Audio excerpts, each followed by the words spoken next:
Universitas Terbuka merupakan perguruan tinggi negeri yang fleksibel, bisa belajar di mana saja dan kapan saja dengan menggunakan media. Nah, saat ini sudah banyak media online yang bisa dimanfaatkan oleh para kawula muda untuk belajar atau kuliah di Universitas Terbuka. Karena itu, mari segera bergabung di Universitas Terbuka Surabaya di alamat kampus CUNER Mulyorejo, Surabaya.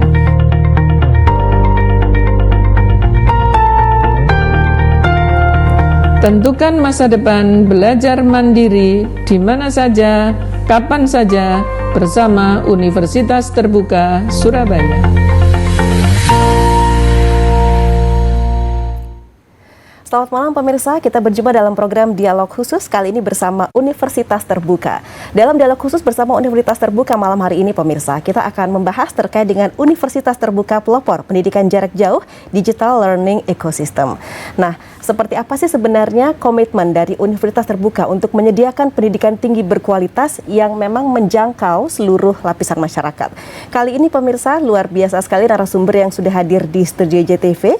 Ada Rektor Universitas Terbuka, Bapak Profesor Ojat Darojat MBes PhD. Pak Ojat, selamat malam. Terima kasih sudah bersedia hadir ya. Selamat malam, Tika. Sama-sama. Baik. Kemudian hadir juga pemirsa Dekan Fakultas Hukum dan Ilmu Sosial dan Politik Universitas Terbuka, Bapak Dr. Sofyan Arifin MSI. Pak Sofyan, selamat malam. Terima kasih sudah bersedia hadir. Selamat malam, terima kasih. Baik, dan pemirsa nanti juga akan bergabung bersama kami tentunya Direktur Universitas Terbuka Surabaya, Ibu Dr. Hajah Suparti MPD. Baik, kalau kita berbicara di sini Pak Oja dan juga Pak Sofyan terkait dengan Universitas Terbuka pelopor pendidikan jarak jauh Digital Learning Ecosystem. Tapi sebelumnya nih Pak Sofyan, saya mau mengucapkan selamat dulu ya kepada Pak Rektor, kepada Pak Ojat. Sudah 2 periode ini untuk pemimpin Universitas Terbuka. Semoga semakin sukses, semakin semangat tentunya dan sehat selalu. Pastinya. Amin ya mujibah seiring. Terima kasih Mbak Tika. Oke, nah Pak Ojat ini bagaimana kalau kita berbicara mengenai Universitas Terbuka? Universitas Terbuka adalah perguruan tinggi negeri, begitu ya. Iya. Ini yang terkadang masyarakat ada yang masih belum mengetahui. Tapi tentunya dengan adanya dialog ini semoga semakin bisa menambah wawasan mereka terkait dengan pengertian, pemahaman terkait Universitas Terbuka. Pak, kalau kita bicara mengenai pendirian atau dasar pemerintah ketika mendirikan Universitas Terbuka, bahwa ini adalah perguruan tinggi negeri. Mungkin bisa dijelaskan juga ini oleh Pak Ojat, seperti apa? Ya, baik Mbak Tika, para pemirsa yang budiman. Ini terkait dengan sejarah perjalanan UT 37 tahun yang lalu. Baik. Pada saat itu pemerintah pada tahun 1984 dihadapkan pada 3 masalah utama yang memerlukan solusi baru terkait dengan penyelenggaraan pendidikan di Indonesia. Pada saat itu pemerintah dihadapkan pada masalah yang utama terkait dengan masalah pemerataan akses pendidikan tinggi bagi seluruh warga masyarakat di seluruh Indonesia. Pada saat itu perguruan tinggi negeri yang ada baru 44. Dan yang 44 itu hanya bisa dinikmati oleh segelintir orang. Baik. Tidak bisa mencapai semua. Itu yang pertama. Yang kedua juga terkait dengan masalah di mana orang-orang yang sudah bekerja, mereka kesulitan untuk meningkatkan kualifikasi pendidikannya ke jenjang yang lebih tinggi karena mereka sangat sulit untuk meningkatkan kompetensinya, sementara pada saat yang bersamaan mereka juga punya komitmen-komitmen sosial seperti mereka punya keluarga, melaksanakan tugas sebagai ASN atau juga bekerja di sektor-sektor lainnya. Dan masalah yang ketiga adalah terkait dengan ledakan jumlah lulusan SLTA yang semakin meningkat pada saat itu. Nah, atas dasar itulah maka pemerintah mendirikan perguruan tinggi negeri yang didesain secara berbeda bila dibandingkan dengan 44 perguruan tinggi negeri yang sudah ada pada saat itu. Maka didirikanlah Universitas Terbuka dengan menggunakan sistem atau dengan mengimplementasikan sistem pembelajaran jarak jauh, sehingga UT sering disebut-sebut sebagai perguruan tinggi terbuka dan jarak jauh atau PTJJ. Iya. Nah, misi utama pemerintah terkait dengan pendirian UT itu Yang pertama adalah bagaimana caranya supaya akses terhadap pendidikan tinggi itu bisa dinikmati oleh semua lapisan masyarakat di Indonesia. Termasuk UT harus bisa memberikan layanan kepada mahasiswa, kepada masyarakat, bukan hanya mereka yang berdomisili di perkotaan, di kota-kota besar, tetapi juga masyarakat Indonesia, saudara kita yang tinggal di daerah-daerah pinggiran, tinggal di puncak gunung, di lembah ngarai, di pulau-pulau terpencil. UT harus bisa melayani mereka. Tidak boleh ada orang Indonesia ketika mereka punya keinginan melanjutkan pendidikan tinggi tidak punya kesempatan. UT harus hadir di sana. Jadi untuk di wilayah 3T, terluar, terdepan, tertinggal seperti betul, itu. nah, UT harus bisa menjangkau 3T. Itu ya Pak Ojat ya pastinya ya. Nah itu yang pertama. Yang keduanya adalah bagi orang-orang yang sudah bekerja atau working people, mereka juga kan dihadapkan pada suasana perubahan, dinamika perubahan yang terus berlangsung. Mereka harus punya kesempatan untuk meningkatkan kompetensinya dengan cara meningkatkan kualifikasi pendidikannya ke jenjang yang lebih tinggi. Nah, UT harus bisa memberikan layanan pendidikan tinggi bagi mereka yang ingin meningkatkan kompetensinya, meningkatkan kualifikasi pendidikannya. Itu yang kedua. Dan yang ketiga terkait dengan adanya peningkatan jumlah lulusan S1 yang signifikan, maka pemerintah juga memberikan kesempatan kepada masyarakat untuk bisa melanjutkan pendidikannya ke jenjang yang lebih tinggi melalui universitas terbuka. Karena di UT bisa menampung jumlah mahasiswa yang sangat besar. Saat ini Mbak Tika, seperti OUC, Open University of China, itu mahasiswanya 4.650.000. Indira Gandhi Open University, IGNOU di India, mahasiswanya 4.500.000. Tetangga kita di Pakistan, Allama Iqbal Open University, mahasiswanya 2.500.000. UT saat ini mahasiswanya 350.000. Jadi mudah-mudahan dengan ledakan jumlah siswa itu, mereka yang tidak tertampung di PTN gitu kan bisa mengikuti perkuliahan di universitas terbuka di samping perguruan tinggi swasta yang sudah ada. Baik Pak Ojat. Nah Pak Sofyan, kalau terkait dengan beberapa fakultas yang ada di universitas terbuka ini, salah satunya adalah FHISIP begitu ya, bisa dijelaskan juga seperti apa? Baik, terima kasih. Tadi sudah disampaikan oleh Pak Rektor. Pada prinsipnya memang otoritas akademik itu ada di fakultas melalui program studi, dan hampir di UT itu ada sekitar 47 program studi. Nah, yang diamanahkan ke kami dari Rektorat itu ada 12 program studi di Fakultas Hukum, Ilmu Sosial, Ilmu Politik. Dan alhamdulillah dengan jumlah yang kepercayaan dari masyarakat ada sekitar 116 ribuan yang sekarang ini ya. Nah, kami tentunya ini kan dengan fungsi utama harus bisa menjaga mutu capaian pembelajaran ya, terutama kompetensi yang sesuai dengan program studi masing-masing. Ya, jadi memang perkembangan itu kepercayaan dari masyarakat di FHISIP terus meningkat nih. Nah, itu alhamdulillah kalau proses mengenai pembelajaran kita bukan sebenarnya bagi UT bukan karena ada COVID sekarang gitu ya. Sebenarnya UT udah mengantisipasi. Dari dulu memang sudah mempelopori begitu ya. Maka mungkin untuk sebagian pendapat atau mungkin teman-teman dari perguruan tinggi ya mengatakan sebagai leading sebagai pionir lah ya gitu ya untuk pembelajaran jarak jauh. Jadi alhamdulillah layanan kepada hampir 116.000 mahasiswa kita bisa terlayani, termasuk juga teman-teman yang tadi di 3T itu. Baik. Nah, pemirsa tentunya masih banyak lagi informasi menarik terkait dengan universitas terbuka yang bakal bisa kita kupas habis dalam dialog khusus pada malam hari ini. Tetaplah bersama kami pemirsa, kami akan kembali sesaat lagi.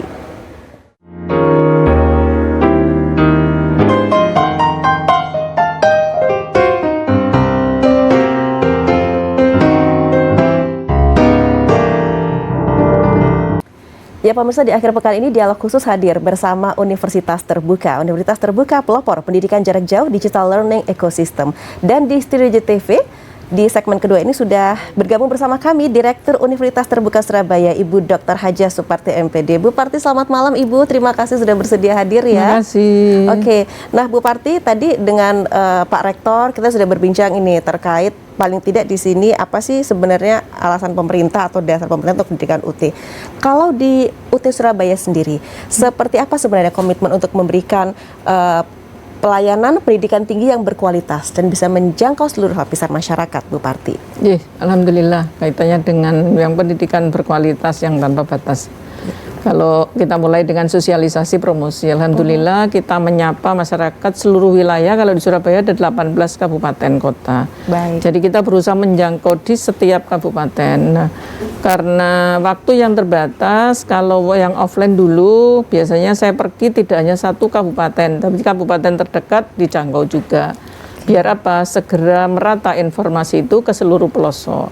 Karena kan 18 kabupaten tidak hanya di kota, tapi juga sampai ke pelosok. Dia kan ada Mojokerto itu gunung sampai Trawas sampai Pacet sana. Iya, seperti tadi disampaikan oleh Pak Rektor ya. Jadi di pegunungan itu juga harus bisa terjangkau begitu oleh layanan universitas terbuka. Kemarin tuh saya ke Gunung Megalomet karena ada penghijauan. Jadi mahasiswa membuat kegiatan penghijauan di sana sambil kita menyosialisasikan UT. Jadi kita bagi souvenir, kita bagi brosur, kita bagi apa sehingga kegiatan itu ini ada universitas terbuka ya gitu, sambil kita beri spanduknya perguruan tinggi negeri biar masyarakat tahu. Bu Parti, kenapa sih kok sampai harus ditulis perguruan tinggi negeri? Berarti memang benar ya, artinya belum semua nih masyarakat memahami bahwa UT adalah perguruan tinggi negeri. Ya, setiap kali orientasi studi mahasiswa baru, kalau kemarin saya tanya kan ada 4.492 mahasiswa baru. Saya tanya siapa yang baru tahu kalau UT itu negeri? Yang belum tahu saya kasih hadiah. Jadi bukannya sudah tahu. Kalau nanti sudah tahu ngacung semua saya hadiahnya nanti yang habis. Nah, yang kemarin nggak ada, sudah tahu semua kalau UT negeri. Tapi semester yang lalu ada. Jadi saya sempat mengeluarkan hadiah kepada 2 orang yang ikut kelompok saya karena dia baru tahu kalau UT itu negeri. Padahal itu rumahnya Benowo. Surabaya. Benowo kan Surabaya. Surabaya. Jadi saya tertampar banget. Ini orang Surabaya baru tahu kalau UT negeri. Itu kan artinya kebangetan ya, berarti saya harus menyapa sampai ke sana. Itu saat masa belum pandemi.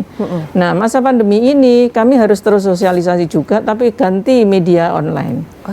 Dengan bantuan CTV, bantuan media, kami juga menyelenggarakan MST, menyapa mereka, kita beri link. Kita sampaikan bahwa UT itu negeri, itu terus kita sosialisasikan. Dan sekarang sudah hasilnya signifikan, artinya sudah semakin banyak masyarakat yang memahami bahwa UT adalah perguruan tinggi negeri.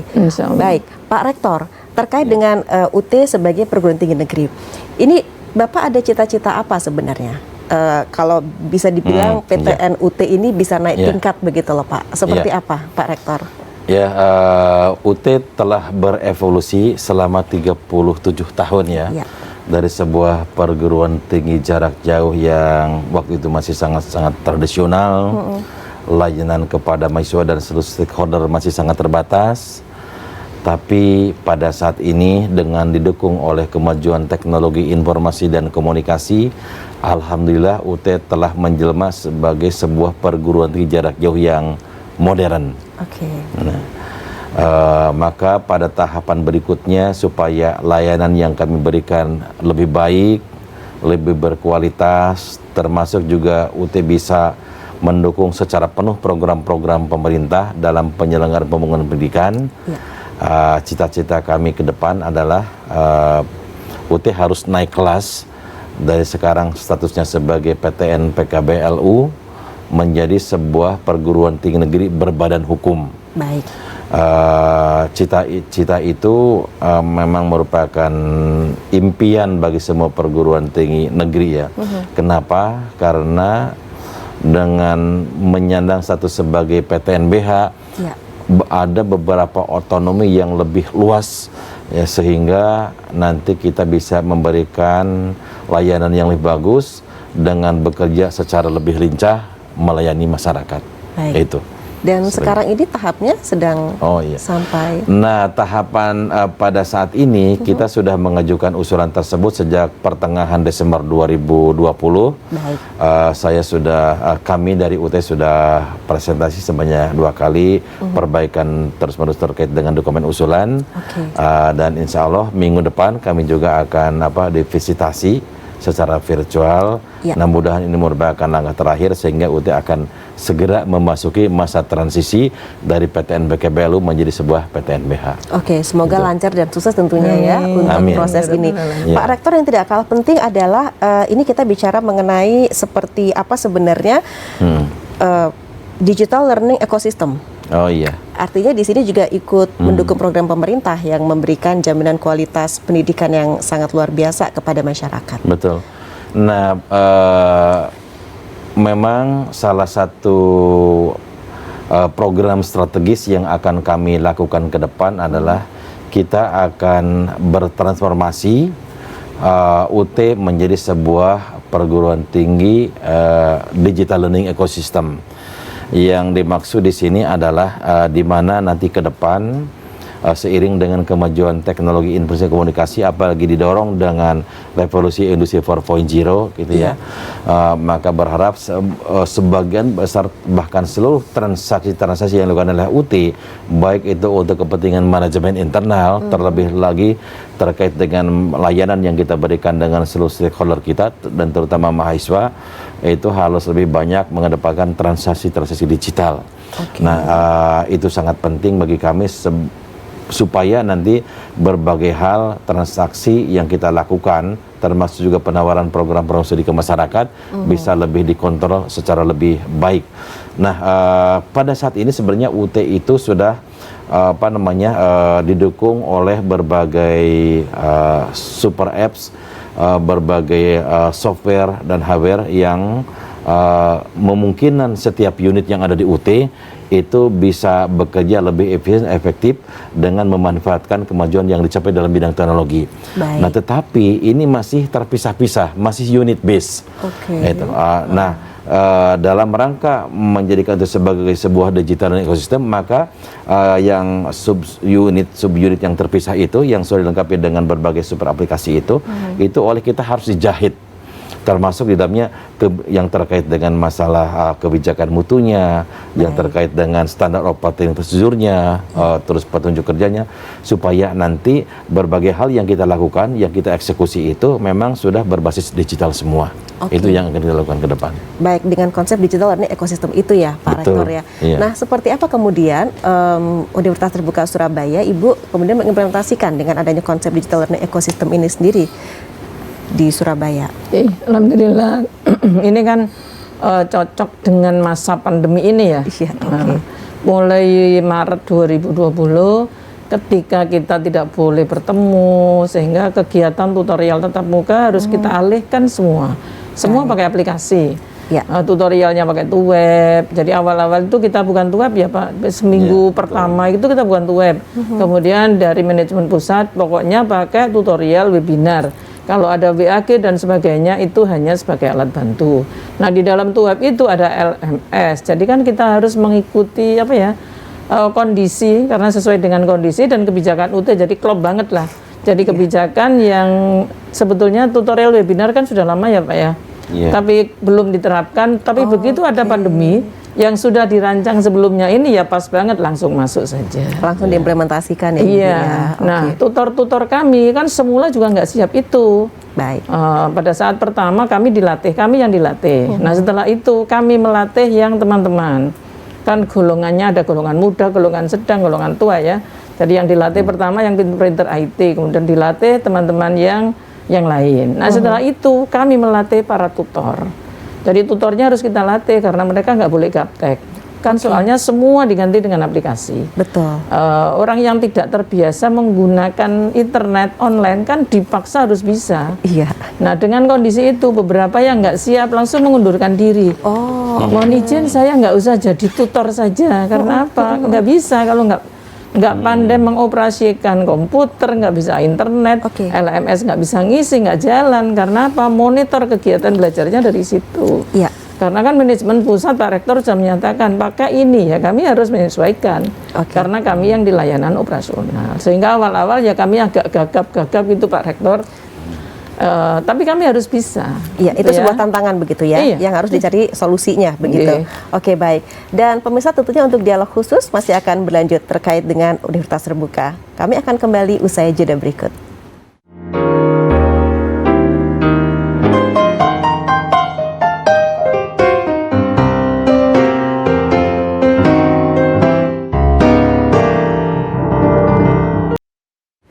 Ya pemirsa, dialog khusus bersama Universitas Terbuka. Universitas Terbuka pelopor pendidikan jarak jauh digital learning ecosystem.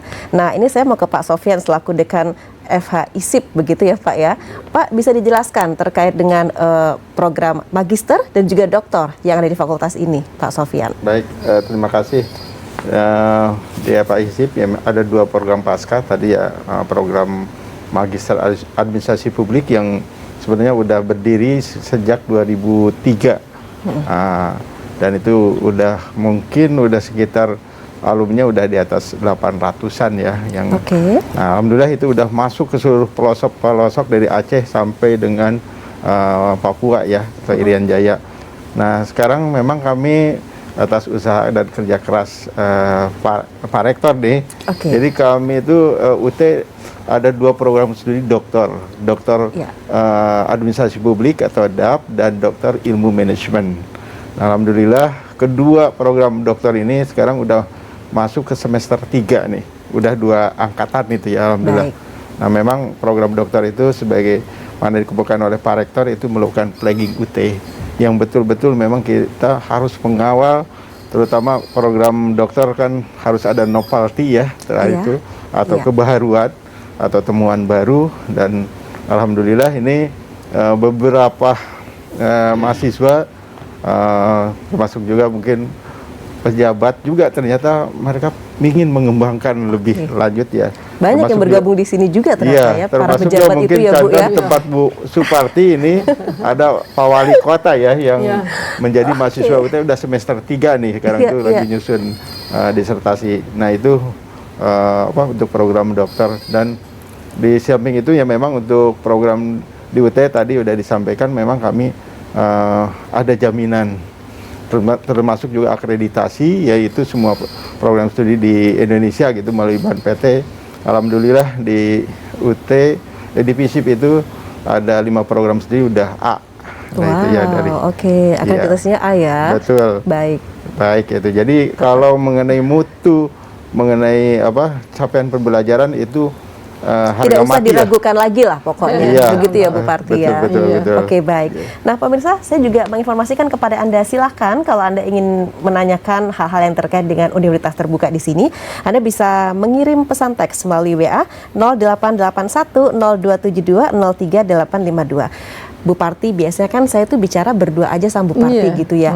Nah karena saat ini bersyukur ada Pak Rektor, saya juga mau nanya nih Bu terkait dengan kiprahnya UT, nggak cuma di nasional tapi juga global. Pak Rektor seperti apa Pak kalau kita bicara? Di sini banyak hal yang harus diperhatikan untuk menjadi sebuah perguruan tinggi negeri yang benar-benar berkualitas. Ada jaminan mutu juga yang harus selalu diperhatikan, ditingkatkan dan dipertahankan begitu. Bagaimana Pak terkait ini?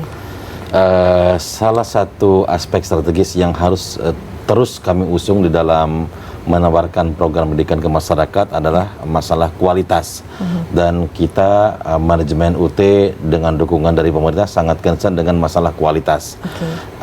Nah untuk kepentingan tersebut maka UT bukan hanya menghadirkan Badan Akreditasi Nasional Pendidikan Tinggi atau BANPT ya hadir ke UT, tetapi juga kita menghadirkan lembaga-lembaga institusi lain baik regional maupun internasional agar mereka hadir ke UT, melihat ke UT dengan lebih dekat lagi apakah praktek baik penyelenggaraan PJ yang dilakukan UT sudah sesuai dengan kaidah norma standar internasional. Nah oleh karena itu maka kita mengundang lembaga tertentu dari luar negeri untuk hadir ke UT yang tentu punya kapasitas untuk melihat masalah kualitas yang diserahkan oleh UT. Nah alhamdulillah sejak tahun 2005 UT menghadirkan Asosiasi Pendidikan Jarak Jauh Sedunia yang disebut dengan International Council for Open and Distance Education, ICDE. Itu kantornya di Norway. Dia mengirimkan para quality reviewer ke UT, para ahli pendidikan jarak jauh di dunia, melihat UT tentang kualitas penyelenggaraan pendidikan jarak jauh yang kita laksanakan. Alhamdulillah UT merupakan satu-satunya perguruan tinggi jarak jauh di Asia yang sudah mendapatkan sertifikat for quality dari ICDE. Gitu ya. Nah itu yang pertama. Yang kedua di samping itu UT juga secara volunteer menghadirkan quality assurance dari ISO, ISO Qualification Agencies gitu kan. Karena ini kan banyak ya agen-agen ISO itu banyak di tanah air. Betul. Nah, kita hadirkan juga ke UT. Kita ingin melihat apakah proses manajemen internal yang kita lakukan sudah sesuai dengan standar yang ada di tempat mereka. Jadi alhamdulillah UT secara volunteer selalu menghadirkan mereka datang ke UT. Nah, di samping itu juga dalam konteks global, UT merupakan bagian dari asosiasi pendidikan jarak jauh se-Asia yang kita sebut sebagai ASEAN Association of Open Universities atau disingkat EEOU gitu ya. Nah, ini merupakan perguruan tinggi terbuka jarak jauh di Asia, jumlahnya sangat banyak, dan kita setiap tahun sekali melakukan annual conference, dan di situ dibahas hal-hal yang terkait dengan isu-isu strategis dalam PJJ, termasuk masalah quality assurance tersebut. Dan alhamdulillah sekarang saya sekarang sedang diberi amanah sebagai presidennya dari Asosiasi Pendidikan Jarak Jauh se-Asia tersebut. Luar biasa, semakin bertambah prestasinya UT ya Ibu ya. Baik, Bu Parti, Pak Sofyan dan juga Pak Rektor, ini kita terima dulu ada beberapa pertanyaan dari pemirsa yang sudah masuk. Pak Sarwo di Sidoarjo, untuk biaya masuk UT Magister biayanya sampai berapa ya? Kemudian Ibu Hani di Pasuruan, apakah ada tes masuk? Untuk di Pasuruan bisa daftar di mana? Dan juga Dina di Surabaya, karena proses pembelajaran jarak jauh, apakah semua tidak ada yang dilakukan secara tatap muka? Silakan Bu Parti dan Bu Parti. Terima kasih. Untuk tes masuk, kalau S1 tidak ada. Jadi S1 asalkan punya ijazah SLTA, dilegalisir, disahkan dengan persyaratan lain, ada fotokopi KTP, kemudian pas foto untuk kartu mahasiswa, itu diterima. Jadi semua usia diterima, semua ijazah diterima, asal punya ijazah ya. Kalau sekarang ini misalnya SKL, surat keterangan lulus, boleh, tapi maksimal 3 bulan harus diganti ijazah. Itu S1. Ini kalau yang UT Magister ya? Ya, kalau S2 ada tes masuknya. Jadi ada tes bahasa Inggris, kemudian tes kompetensi, kemudian ada tes dasar. Itu ada. Nanti tesnya biasanya kita di kantor UT Surabaya. Untuk semua magister. Baik. Kemudian untuk yang memilih fully online, nanti tesnya bisa online untuk kompetensi tertentu saja. Gitu. Jadi ada tes masuknya. Nanti kalau dinyatakan lulus tesnya, baru nanti dinyatakan diterima sebagai mahasiswa. Jadi S2, S3 sama. S2, S3 ada tesnya. Jadi tesnya biasanya kita pusatkan di kantor UT Surabaya. Ya biar tahu kantornya lah. Jadi biar enggak dikatakan jarak jauh terus di gunung, tetap di gunung saja. Padahal juga ada kantornya ya di sini ya. Oke, dah. Kemudian ini Bu, pertanyaan dari Mbak Dina Surabaya. Karena proses pembelajaran jarak jauh, apakah semua tidak ada yang dilakukan secara tatap muka? Sistem dasar yang kita berikan kan belajar jarak jauh. Fasilitas kita siapkan, tapi jika ada mahasiswa menghendaki ada tatap muka, kita persilakan tidak apa-apa, tapi ada persyaratannya. Jadi kalau S1 itu kan satu kelas minimal 25, jadi kumpulkan 25, nanti minta pembelajaran tatap muka ada. Jadi kita ada atas permintaan mahasiswa namanya. Jadi permintaan tutorial TTM ATPEM atas permintaan mahasiswa. Itu kita layani, asal syaratnya terpenuhi ya. Kemudian kalau Bu saya kan S2 hanya 2 orang, ya sudah online saja. Malah enak temannya se-Indonesia. Bu, kemudian kalau untuk biaya masuk UT Magister, ditanyakan biayanya? Tes masuk namanya biaya admisi itu 750.000. Jadi mendaftar, kemudian nanti cetak lip 750 itu berhak ikut tes masuk. Nanti kalau dinyatakan lulus ya sudah, berarti 750 kan sudah dilayani tes. Berarti nanti tinggal mendaftar untuk SPP-nya S2. Jadi hanya 4 semester kok, nggak lama. Hanya 4 semester. Jadi bayar SPP-nya hanya 4 semester. Nanti kalau 4 belum lulus Bu, tarifnya beda. Tarifnya murah. Tarifnya murah. Jadi nggak sampai 7.450.000 itu 1 semester.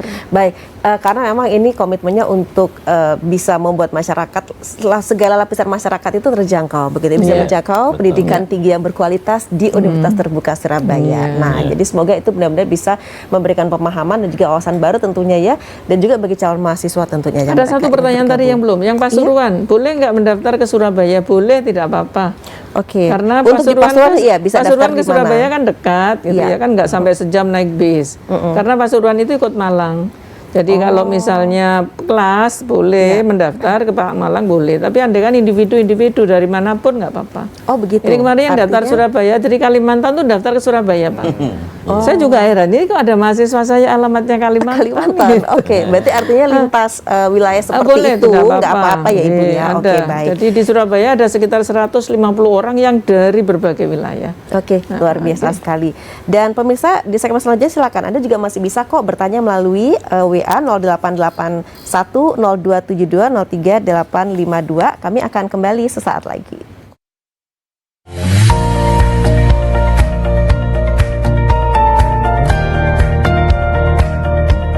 Universitas Terbuka merupakan perguruan tinggi negeri yang fleksibel, bisa belajar di mana saja dan kapan saja dengan menggunakan media. Nah, saat ini sudah banyak media online yang bisa dimanfaatkan oleh para kawula muda untuk belajar atau kuliah di Universitas Terbuka.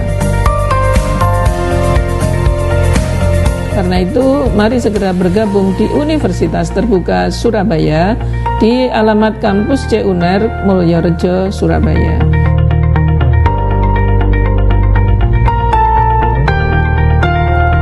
Tentukan masa depan belajar mandiri di mana saja, kapan saja bersama Universitas Terbuka Surabaya.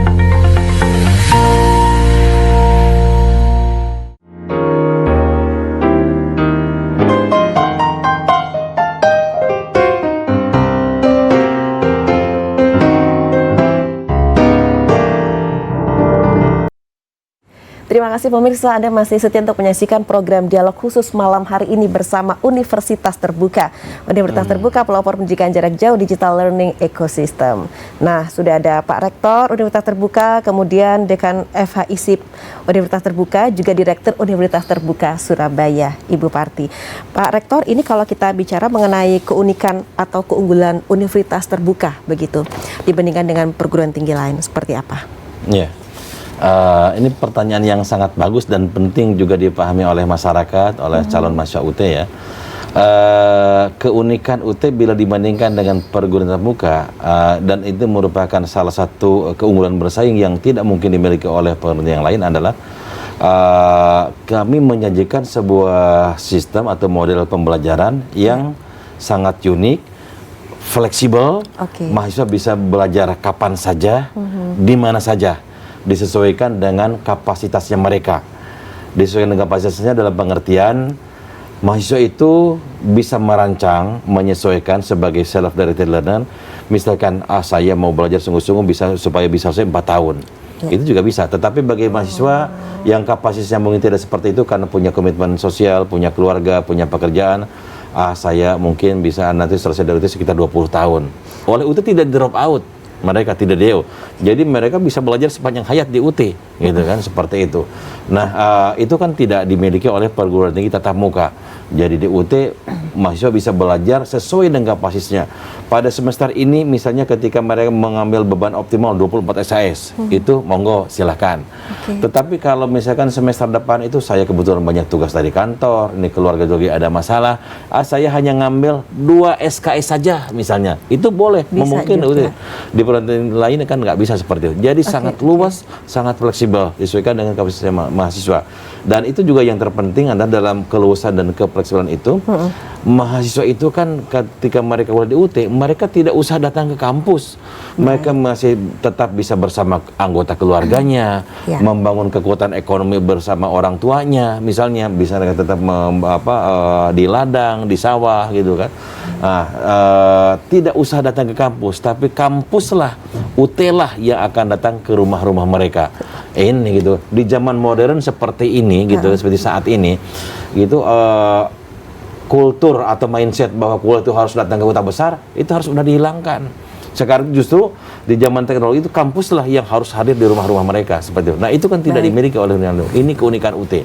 Dan yang berikutnya itu juga merupakan keunikan UT adalah biaya kuliahnya sangat terjangkau.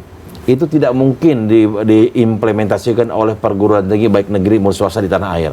Kenapa bisa sangat terjangkau? Karena dengan tidak adanya pembatasan jumlah peserta daya tampung tadi, maka berarti UT bisa menampung jumlah yang besar, sehingga fixed cost-nya yang kita keluarkan di operasi UT itu berarti bisa dibagi dengan jumlah peserta yang sangat besar, sehingga fixed cost-nya itu sangat rendah gitu. Kalau variable cost-nya akan mengikuti sesuai dengan fluktuasi jumlah mahasiswa seperti itu. Nah, keunikan di samping itu juga keunikan yang lain adalah coverage-nya. Coverage itu sangat luas. Sekarang itu UT melayani di 34 provinsi. Mana perguruan tinggi lain di tanah air ini yang bisa melayani seperti itu? Sampai ke pulau terpencil kan tidak ada. Bahkan UT sekarang melayani mahasiswa UT warga negara Indonesia yang sedang ada di luar negeri. Para pekerja migran kita di luar negeri kan banyak. Sekarang itu mereka terpusat umumnya seperti Malaysia, Singapura, terus Korea Selatan gitu kan, di Jepang, di Hong Kong, Taiwan, Arab Saudi. Banyak masuk kita di sana. Wow, sangat luas memang sangat luas. Untuk dan kita didukung oleh Kementerian Luar Negeri. Jadi KBRI dan KJRI merupakan tempat di mana mahasiswa kita berinteraksi yang di luar negeri. Benar-benar ya Bu Parti ya, berarti ya benar-benar memberikan pendidikan tinggi yang berkualitas yang bisa dijangkau oleh seluruh masyarakat. Baik, nah kalau Pak Sofyan terkait dengan keunggulan atau juga keunikan dari UT itu sendiri, seperti itu sih kemudian implementasinya di FHISIP. Terima kasih. Ya. Jadi implementasinya tadi udah saya katakan memang produk-produk akademik itu merupakan kewenangan atau yang harus dilaksanakan oleh masing-masing program studi ya yang ada di FHISIP. Jadi kami nanti dengan dukungan yang disebutkan oleh Pak Rektor untuk Eco Digital Learning Systemnya gitu. Kami di situ mengisi sebenarnya untuk misalkan untuk penyiapan kelas digitalnya. Nah itu kami harus nanti mengikuti sistem yang sudah ada. Baik. Jadi hal ini tentunya supaya tetap menjaga tadi marwah akademiknya tetap terjaga itu ya. Nah itu dan dengan adanya manajemen learning system yang sudah terbangun itu sehingga antara satu tempat dengan tempat itu sama. Dan di situ juga kompetensi yang diujikan atau yang diberikan itu juga sama. Jadi antara nggak ada bedanya yang di Aceh kompetensinya dengan di Papua maupun yang ada di Jawa. Nah jadi itu jaminan mutunya yang ya. itu tetap satu kesatuan.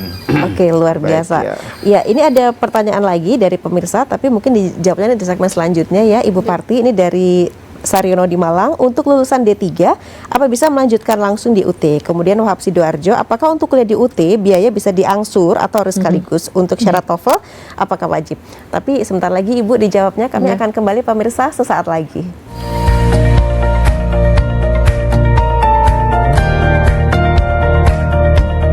Universitas Terbuka merupakan perguruan tinggi negeri yang fleksibel, bisa belajar di mana saja dan kapan saja dengan menggunakan media. Nah, saat ini sudah banyak media online yang bisa dimanfaatkan oleh para kawula muda untuk belajar atau kuliah di Universitas Terbuka. Karena itu, mari segera bergabung di Universitas Terbuka Surabaya di alamat kampus CUNER Mulyorejo, Surabaya.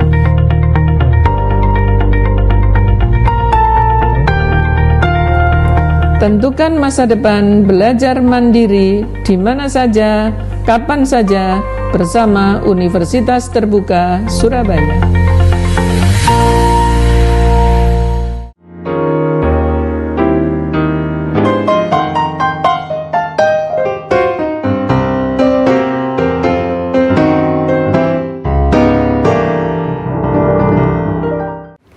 Ya pemirsa, kita masuk ke segmen terakhir dalam program Dialog Khusus bersama Universitas Terbuka pada malam hari ini. Ibu Parti mungkin bisa langsung direspon terkait dengan dua pertanyaan tadi. Untuk lulusan D3 apakah bisa melanjutkan langsung di UT, kemudian untuk kuliah di UT biayanya bisa diangsur atau harus sekaligus? Untuk syarat TOEFL apakah wajib? Yang tengah dulu ya. Biayanya bisa diangsur atau tidak gitu. Penting ya. Itu ya, iya, sangat penting. Itu sangat penting. Iya Bu Parti, gimana? Kalau pertimbangan biaya, kan tadi sudah disampaikan oleh Pak Rektor, biayanya sangat murah. Jadi kayaknya perguruan tinggi termurah se-Indonesia, bahkan sedunia nggih Pak, Universitas Terbuka. Karena kan satu SKS 36.000. Iya. Kalau misalnya satu mata kuliah 2 SKS berarti kan 2 kali 36.000, berarti kan hanya 72.000. Kalau semester awal ada pendaftaran 100, berarti kan hanya 172.000 kan bayarnya, itu kalau SKS. Berarti kan sangat murah ya. Tapi kalau misalnya, oh Bu, kalau saya bisa sejutaan gitu, ada namanya sistem paket semester tapi tanpa tutorial. Jadi nggak ada tutorialnya, tapi 1 semester paket itu tiaran kami sudah ada bukunya hanya 1.300.000. Baik. Nah, masa sih 6 bulan untuk 6 bulan ke depan 1.300.000 masih minta nyicil gitu. Kalau minta nyicilnya ke mertua aja deh gitu. Karena kalau di UT itu kalau sudah cetak lip sejumlah berapa, ya itu yang harus dibayar. Gitu ya. Jadi mahasiswa sudah bisa memperkirakan sendiri. Oh, semester ini saya punya uang sekian. Ya sudah, saya nggak usah ngambil banyak-banyak. Tadi disebut Pak Rektor, ambil 2 SKS saja boleh kok. Gitu. Bisa ya. Anda kan nggak punya uang sama sekali, ya sudah semester depan nggak usah registrasi gitu. Nggak ada beban apa-apa, nggak ada denda, nggak ada kalau di UT.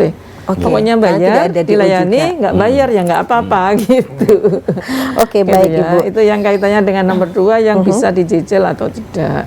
Kemudian yang tes masuk, yang TOEFL. Yang TOEFL itu kalau di UT begini, kalau punya TOEFL saat mendaftar bisa disertakan. Baik. Tapi kalau belum punya TOEFL, pokoknya nanti sebelum lulus TOEFL-nya ini dibayar gitu aja. Begitu. Jadi ya. boleh di awal atau selama belajar nanti sambil mengusahakan TOEFL.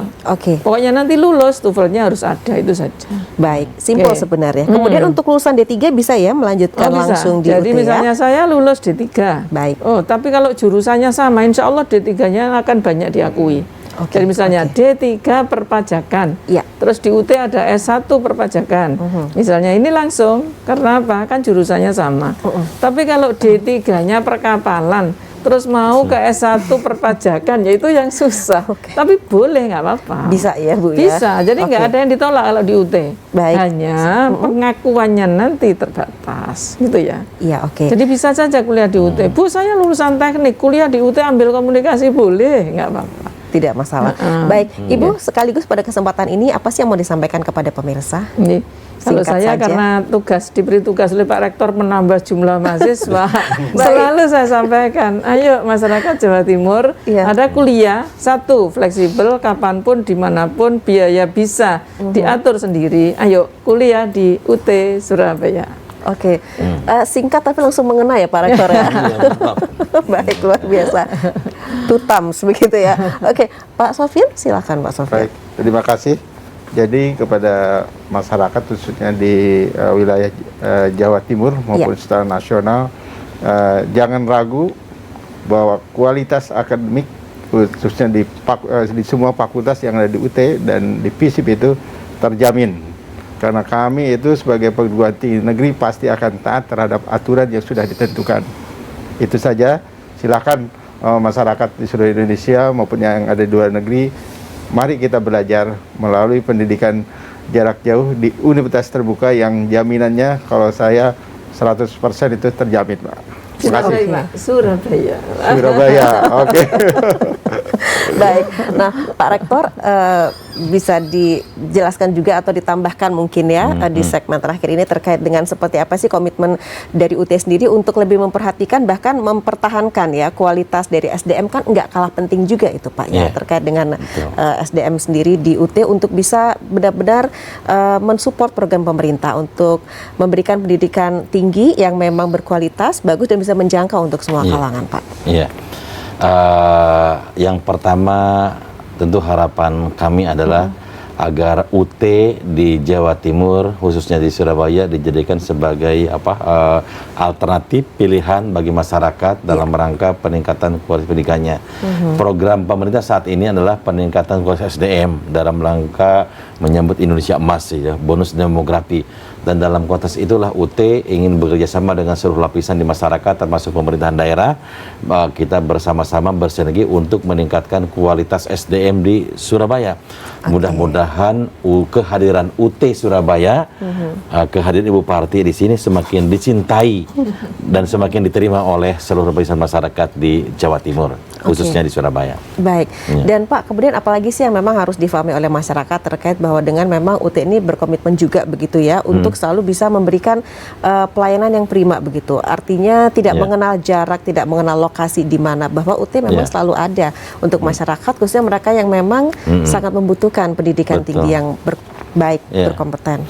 Ya, sebagai komitmen UT untuk memberikan pelayanan yang terbaik kepada masyarakat dan semakin mendekatkan layanan UT kepada masyarakat, ini juga harus diketahui oleh masyarakat di Jawa Timur bahwa kami sekarang bukan hanya akan mendukung adanya UPJ UT di Surabaya atau kantor cabang UT di Surabaya, tapi juga kantor-kantor salut, center layanan UT di seluruh kabupaten kota media yang ada di Jawa Timur. Jadi mudah-mudahan nanti transaksi dengan mahasiswa bisa dijembatani melalui kehadiran salut di tempat mereka. Baik, terima kasih Prof. Ojed Darojat, Rektor Universitas Terbuka, terima kasih. Kemudian Pak Dr. Sofyan Arifin, terima kasih. Dekan FH/ISIP Universitas Terbuka, juga Direktur Universitas Terbuka Surabaya, Ibu Dr. Hajah Suparti, terima kasih. Sukses selalu pastinya ya untuk Universitas Terbuka. Baik, sama-sama Pak Rektor. Baik pemirsa, sampai di sini kebersamaan kita dalam program Dialog Khusus bersama Universitas Terbuka di akhir pekan kali ini. Saya Tika Subandi, terima kasih pemirsa, sampai jumpa.